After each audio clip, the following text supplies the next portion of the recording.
Dear McDonald's, your breakfast menu? Fire. 10s across the board.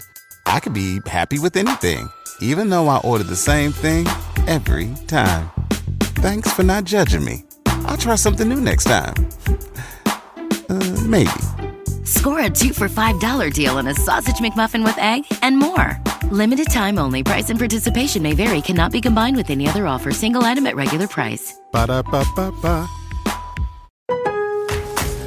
Kick off summer with Memorial Day savings at Lowe's. Right now, get 5 Scott's Naturescapes 1.5 cubic foot mulch bags for just $10. Plus, get up to 40% off select major appliances and save an extra $50 on every $500 you spend on select major appliances $396 or more.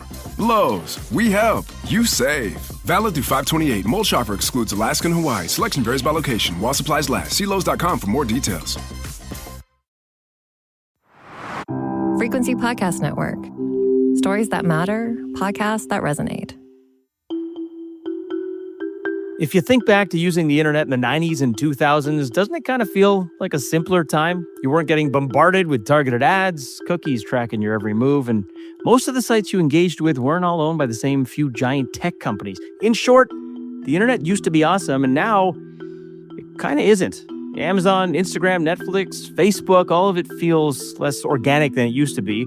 And it's happened so gradually over the last 30 years, it's hard to pinpoint the exact moment it went from being this untethered digital playground to feeling like you're being attacked every time you open a browser or jump on social media.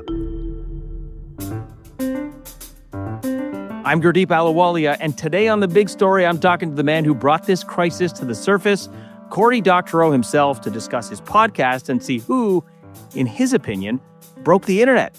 Cory, thanks for talking to us today. So you have titled your incredibly engaging podcast, Who Broke the Internet? And through the first 3 episodes, you take us through the ways in which the internet has slowly deteriorated right in front of our eyes, which you've summed up in this one all-encompassing, beautiful word, enshitification. So how exactly did you come up with that term, and what does it mean in the context of the internet? Well, you know, I've been working on tech policy for about a quarter of a century now, and a lot of tech policy, the challenge that you face is getting people to care about stuff while it's still very abstract and not immediate and in their lives, because by the time it's immediate and in their lives, it's kind of too late. And so I've tried a lot of different tactics, metaphors, words, jargon, all kinds of stuff. And I just, was noodling around, and I got very angry at something that was broken online, and I coined this term enshitification. And it became very apparent that giving people a minor license to profanity was the key to engaging them with otherwise very abstract technical questions. And the word very quickly took off. It's been the word of the year in Australia, in the United Kingdom, in the United States, not in Canada yet, but I've got my hopes. And it is a funny word and a fun word to say, but it is related to a very serious and technical critique, one that, to be honest, takes a little while to unpack, but at its core is this procession that we see in big tech platforms, where at first they're very good to their end users, and we pile in because we're getting a lot of value out of the service. And that doesn't matter whether the service is paid or free, it happens with all of them. And we get locked in somehow. Either we can't move our apps or our data off of a platform, or our friends are there and we can't convince them to leave and they can't convince us to leave, or one of the many other ways that we get locked in. Like, with Prime, you pay for a year's shipping in advance. And so you're just going to be buying your stuff from Amazon because you've already paid for the shipping. And so once we're locked in, the platforms, they know they can treat us worse. And so they start to degrade the quality of the service, not just because they're sadists, although I think some of them are run by sadists. It's because if they make things worse for us, they can make things better for business customers. Those might be advertisers or publishers who are paying to boost things into our streams or our feeds. It might be on Amazon, letting firms pay to be at the top of the search results, even if they're not the best result. Google does the same thing. With Apple, we saw them block Facebook's surveillance with apps, but then they started spying on iPhone users in exactly the same way that Facebook had in order to fuel Apple's apps. So they make things worse for us. They make things better for the business customers, and the business customers pile in, and they kind of get locked to us the way we're locked to the platform. They become dependent on our business. And once everyone is locked to the platform, once they're sort of too big to care, then they start to make things worse for everyone. And the platform turns into a pile of shit. Okay, so you broke down beautifully there sort of the three-step process of what you call enshitification. And it's no surprise, I suppose, that some of the biggest tech companies in the world, you just laid out some of them, are some of the culprits here. So right off the top of the series in episode 1, you dig into the enshitification of Google, specifically the search function, describing how greed essentially prompted Google to make the search function worse, a worse user experience, so that people kind of had to click around more, thus increasing ad exposure. Can you take us through specifically that process with Google search? Sure. So I want to say that, yes, it was greed that made them do this. But as you hear the story of what happened, the thing I want listeners to keep in mind is that there were always greedy people who worked at Google. The thing that changed wasn't whether there were greedy people at Google. The thing that changed is whether Google had to worry about competitors, whether they had to worry about regulators, whether they had to worry about their own tech workforce walking off the job because it used to be really hard to hire techies. There weren't enough of them. And it was when those things collapsed that the greed that was always there on Google became the most important fact about Google. So in 2019, Google had a problem with its search growth. So they already had 90% of the search market, and everyone who used Google for search was using it to search for everything, right? If you had any harebrained idea or random thought come into your head, sort of the first thing we would all do is rush out and type that into a Google search box. And at the time, Google was already spending tens of billions of dollars to be the default search engine everywhere we might encounter a search box. So they were paying carriers to make Google the default search on every mobile phone we bought. They were paying Apple to be the default mobile search for iPhones and iPads. They were paying all the browser makers and all the hardware makers like Samsung to make sure that every time you found a search box, it would always be a Google search box. And that meant that on the one hand, Google had grown as much as it could, right? When 90% of the world is using Google for search and they're searching for everything, Google can't really grow its search revenue, right? Or at least not its search utilization. I mean, short of doing something like raising 1 billion humans in captivity to adulthood and making them Google users, which is more or less what Google Classroom is, right? But, they weren't going to grow in any other way. And so when the Department of Justice sued Google for being a monopolist over the last couple of years, we saw the memos, the internal memos from different leaders at Google over what to do about the stalled search growth. And you had one guy who's in charge of revenue. His name was Prabhakar Raghavan. And he was an ex-McKinsey guy. He'd come from Yahoo. He'd actually overseen search at Yahoo when it went from 98% market share to 0% market share and shut down. And for some reason, Google put him in charge of revenue.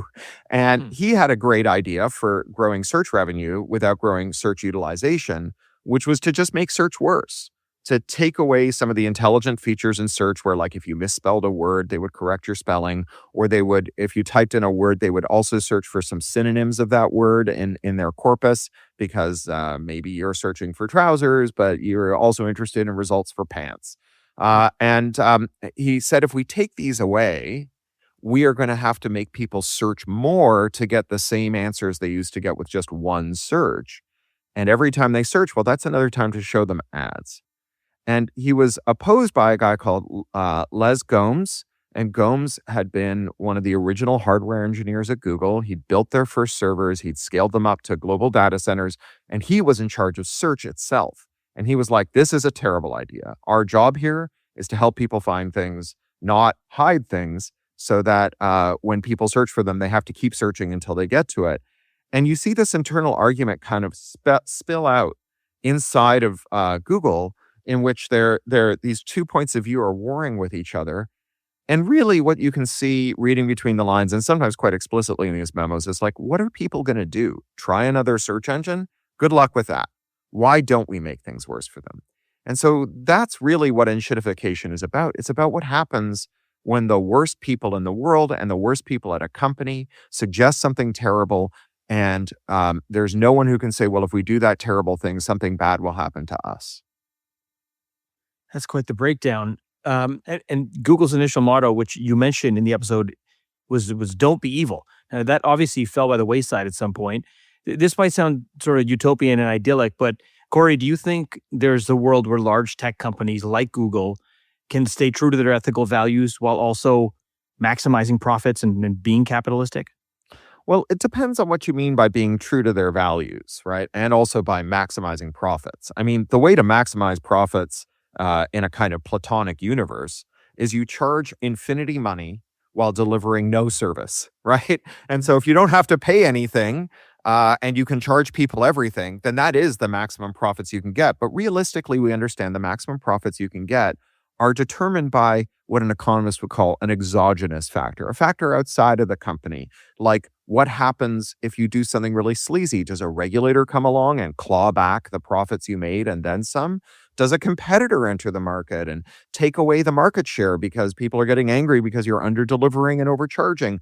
Do your best employees go work for someone else because they don't want to work for the company that's making slop, right? And if those things aren't present, well, then you're going to find yourself able to do worse things while maximizing profits. Now, you asked whether a company can be large and maximize profits. And one of the reasons that Google stopped facing constraints is because it became a monopolist. And it became a monopolist by cheating. It bought its way to dominance, right? The capital markets love to fund monopolists. They love to funnel money into companies so they can buy their rivals and they can buy out all the spots where consumers might find out about their products. And Google engaged in a pattern of predatory acquisitions. They bought all the companies that might have grown up to be some kind of competitor with them. And we think about Google as being this wildly inventive company because they have all of these different products. When you look closely, there's really just one product that Google ever made that was successful, and that was search. And that was 25 years ago.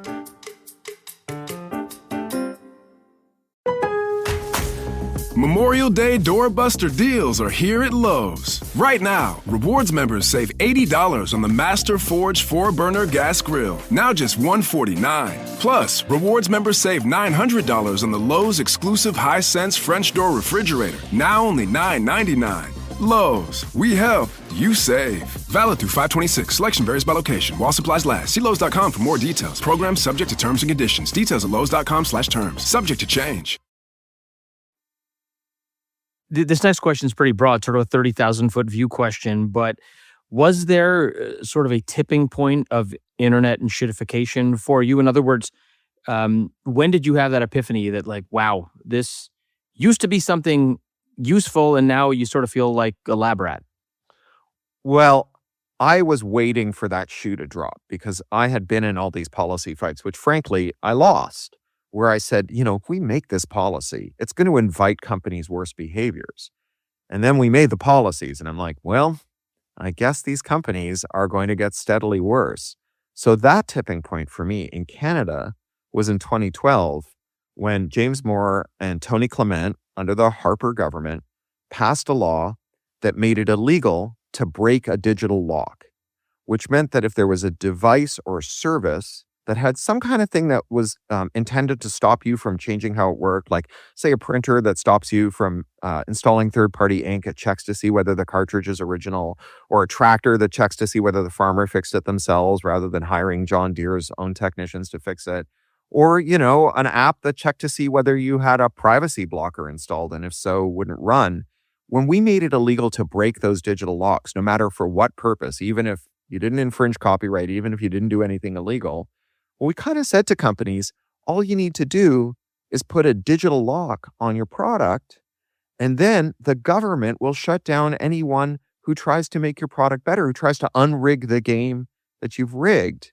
And, we passed that law in Canada after over 6,000 Canadians responded to a consultation saying that this was going to happen. And only 53 respondents said that it was a good idea. And James Moore was the minister at the time. He went and gave a speech and he explained that he was going to throw away 6,132 negative responses to his consultation because the people who sent those responses in were babyish radical extremists. And so when that happened, I knew that it was the beginning of the end. Okay, so that was 2012. Let's go back a little further to 1998. Can you tell us more about the Digital Millennium Copyright Act? It passed under the Clinton administration in the U.S., but how did that sort of change and dictate how users engage with the internet and different types of software? Well, so that digital locks law that we have in Canada, it was made in the USA. It was originally an American law called the Digital Millennium Copyright Act. And just like in Canada, it was a very unpopular idea in America. The guy who tried to get that law passed was Bill Clinton's copyright czar. He was an entertainment lawyer called Bruce Lehman. And Lehman had tried to get the law introduced into America's internet blueprint. If you're old enough, you might remember Al Gore, who was then vice president, had been charged with figuring out how to demilitarize the internet, make it into something that wasn't just a research project run by some defense contractors, but actually into something that all of us used. And Bruce Lehman went to these hearings that he was holding. They were called the National Information Infrastructure Hearings, or they sometimes call them the Information Superhighway Hearings. You might remember that cliched old term. And he said, I've got this great idea. We're going to protect digital logs. And Al Gore said, hell no, we aren't going to do that. That's a terrible idea. And so Bruce Lehman, in his own words, did an end run around Congress. He went to Switzerland. He went to the United Nations World Intellectual Property Organization, and he got them to create a treaty that created an obligation to pass a digital locks rule. And then he went back to the United States, whose government has already rejected this idea, and said, well, now you have to do it because the UN says so. And so the U.S. basically jumped off the internet Empire State Building, and then they went around to all their trading partners, including us, and they said, well, now it's your obligation to jump off the internet CN Tower. And for years, the U.S. Trade Representative's major priority in their negotiations with Canada, the thing that they threatened us with tariffs if we didn't pass, was a digital locks rule like the American one. And actually, we ended up passing one that was even worse than the American one. There are some minor safeguards in the American one that we omitted. And so we got this law, even though Canadians didn't want it, because the U.S. Trade Representative wanted us to have it. But the U.S. Trade Representative was pushing us to have it, even though the American people didn't want this law either. This is really, when we talk about oligarchy and corruption, the idea that our policy is being made to the benefit of a very small number of people representing a very small number of companies that are very large in a few industries. This is what we mean. It's fascinating stuff, and you can learn more about digital locks and the Digital Millennium Copyright Act in episode 2 of your series. I want to jump to your most recent episode, though, episode 3, where you talk about antitrust laws and how, despite them being in place, we're all still sort of painted into a corner and subjected to monopolization. Tell us about those big tech companies that are somehow getting away with dictating and controlling our online experience, yet avoiding really technically breaking any antitrust laws. Yeah, well, this story starts way back in the 19th century when the railroad barons were really making a lot of farmers angry because they would pick winners, right? They would say, oh, we like this farmer, we don't like that farmer. And so the cost of getting their produce and their livestock to market was wildly different depending on how you stood with the rail companies. And of course, the rail companies were also investing in some of these farms. So they were just, picking themselves. They were self-preferencing. And so people got really angry. And that was, the upstream of a lot of other kinds of monopolies that were occurring in America.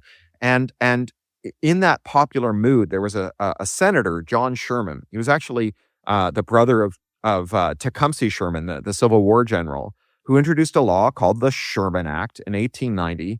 And he gave a speech on the floor of the Senate, and he said, look, if we're not going to allow kings in America, we shouldn't have kings of trade, right? If we're not going to have autocrats, we shouldn't have autocrats of business, because these guys are stepping in to fill the role that kings would have played in feudal England. And so they passed this law.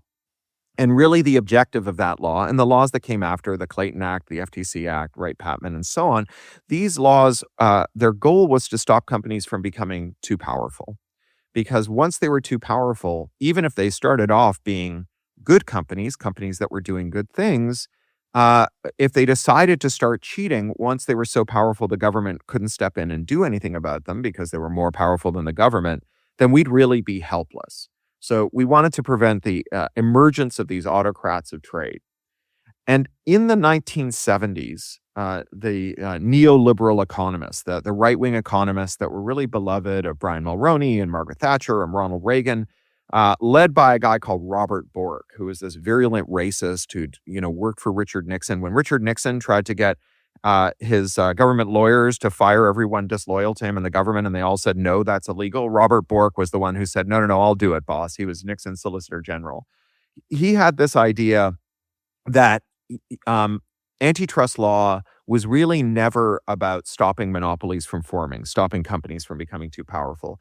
He said that if you read the laws really carefully, and, look, I've read the laws pretty carefully, I can't find this in it, that Congress actually weren't writing anti-monopoly laws, they were writing pro-monopoly laws, that the goal should be to promote efficiency, and monopolies are super efficient because they can organize their whole supply chain, right? If Loblaws owns Shoppers Drug Mart and the company that delivers the groceries and, is also your bank and so on, think of all the ways they can coordinate around those different parts of the supply chain.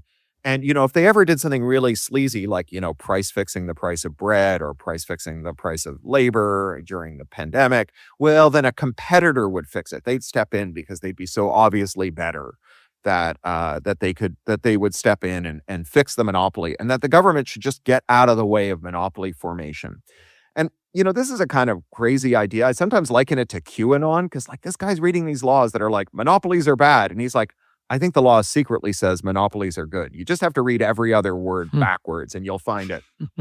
Okay, so people might be listening to this and saying, this seems really all high level. What role do I play in this? So let's bring it back to a granular level here. What role do consumers like you and I, Cory, play in enabling versus resisting this, these types of situations? Is there a part for us to play, or is this sort of like a, don't bite the hand that feeds you type of situation? Well, look, it is pretty hard to shop your way out of a monopoly, in the same way that none of us are going to recycle our way out of the climate emergency. These are problems with the policy environment. I say, sociologists sometimes talk about a crimogenic environment, an environment that encourages crime. I think we created an enshitogenic environment. We let companies buy their rivals. That meant that they could capture their regulators. It meant that they could tame their workforce. And then we expanded our IP laws like the DMCA and Canada's digital locks rule so that nobody could challenge them on a technical level either. And it's really hard as an individual to do much, as a consumer. But you're not just a consumer. You're a worker, you're a citizen, and you have power that comes from being a member of a polity. So one of the things that happened with the tech workforce is while they used to be quite powerful because they were scarce, they then lost that power because the supply caught up with the demand. We've had 500,000 tech layoffs in the US in the last year. And tech workers who might have once said to their boss, no, I'm not going to enshittify that product. I missed my mother's funeral to ship on time because you told me it was important. Those tech workers can't tell their bosses to go to hell now because there's like 10 people who'll take their job. But who has power, even in an environment where there's other workers who might take your job, is unionized workers. And there are a lot of tech workers who are getting really interested in unionization right now because we know how the tech companies treat the workers that they're not afraid of, right? Jeff Bezos's coders get to show up for work with like a pink mohawk and a black t-shirt that says something no one in the office understands and facial piercings. But the people who work in Jeff Bezos's warehouses are injured at 3 times the national rate, often critically. They pee in bottles because they're not allowed pee breaks, right? That's how Jeff Bezos treats the workers he's not afraid of. So Amazon tech workers, they're reading the writing on the wall. So one thing you can do is get involved in tech worker unions. And tech worker unions, they're only going to have power if they are in solidarity with other kinds of unions, teachers, nurses, warehouse workers. That's how we get labor power, not by one union, but by unionization across the workforce. Another thing that we can do is support pro-competitive policies. So last year, Canada revised its Competition Act. The Canadian Competition Act was extraordinarily weak. Our Competition Bureau, in its whole history, had only challenged 3 mergers and had only successfully challenged 0 mergers. So we gave the Competition Bureau some pretty big new powers last year, and we need to hold the government to account to make sure that they use those powers. We also got some pretty good tech laws last year. We got a repair law that says that tech companies can't use digital locks to stop repair. And we also got an interoperability law that lets us develop our own software. But neither of those laws overrides our digital locks law. And so if you have to remove a digital lock to make a repair, or if you have to remove a digital lock to, say, make a Canadian app store for the iPhone, so that when a Canadian app maker sells something to a Canadian customer, the dollar doesn't make a round trip through California and come back lighter by 30 cents that Apple takes out of every dollar. If you have to break the digital lock to do it, you can't. And remember, the reason Canada has these digital locks rules is because back then the US government said, well, we were going to have to pay tariffs on everything we exported to the US if we didn't adopt these digital lock rules. Well, we're already paying these tariffs. And right now, our policy response has been, why don't we have retaliatory tariffs so that everything we buy from America is 25% more expensive? Well, not only is that a very weird way to punish Americans, it's a little like punching yourself in the face and hoping your downstairs neighbor says, ouch, but it's also pretty indiscriminate. You know, some soybean farmer in a state that begins and ends with a vowel never did anything to us. But if we were to rescind our digital locks rules and make it possible for Canadian technologists to once again create Canadian technology companies that are known around the world, like Research in Motion or Nortel once were, except these companies are delivering the tools of technological liberation from American big tech that makes everything cheaper for everyone in the world who uses tech and better and more private, well, that would be affecting the most profitable companies in the American economy. It would be affecting the CEOs who sat behind Trump on the dais at his inauguration. It is a very powerful and effective measure. And as we start to get a little angry about the fact that our everything we buy from America is more expensive and start to wonder what else we can do, this is something we can be demanding of our lawmakers and policymakers, that they rethink this policy to make it legal for Canadians to bypass digital locks for legitimate reasons so Canadian industry can be unleashed to make things better for all of us and for our American friends down south who are doubtless going to be buying this stuff gray market the same way they buy our reasonably priced medicine on the gray market. And I think that is how we address this as citizens, as members of a polity, and as workers. Cory Doctorow, we really appreciate the time. Journalist and host of a fantastic podcast called Understood, Who Broke the Internet. Cory, thank you so much for talking with me today and allowing me to swear for the first time on the podcast. It's probably the last time I'll get to as well. Thank you. That was The Big Story. You can send us your feedback on this episode or any other episode by emailing us at hello@thebigstorypodcast.ca. You can also leave us a voicemail at 416-935-5935. You can find us on the Seeker app, that's SEEKR, or on all your favorite podcast players. Please rate, review, follow, and share. I'm Gurdeep Ahluwalia. We'll see you next time.